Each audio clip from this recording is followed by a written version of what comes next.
सुनबाई, आजही चहा काल सारखाच बनव. अगं, कोणती नवीन चहापत्ती आणली आहेस का? काय ग, कालच्या चहाचं रहस्य काय आहे? प्रत्येक चांगल्या चहासाठी आवश्यक आहे राजहंस दूध. चहापत्ती तीच, फक्त दूध नवीन. आणि माझ्या चहाला मिळाला सुंदर रंग आणि स्वाद.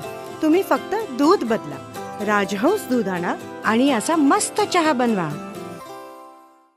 दिनांक 13 मे रोजी एक घटना घडलेली होती. शिर्डी या ठिकाणी एक व्यापारी आलेला होता. तो आणि त्याचा ड्रायव्हर एका साई सुनीता या हॉटेलमध्ये थांबलेले होते आणि तिथं थांबलेले असताना त्यांच्याकडं जे एक सोन्याचं पार्सल होतं ते जवळजवळ 3,26,00,000 रुपयाचं सोनं होतं. तर ते त्याची चोरी झालेली होती.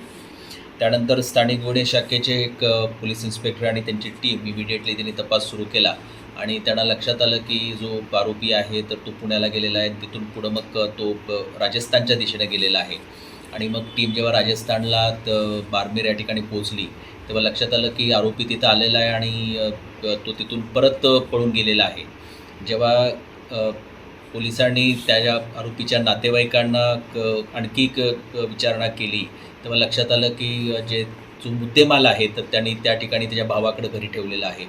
तर या पुण्यातला जो मुद्देमाल आहे जो 3,26,00,000 रुपयाचे जे सोनं होता त्यापैकी 2,50,00,000 रुपयाचं जे सोन्याचा मुद्देमाल जो आहे तर तो रिकवर झालेला आहे.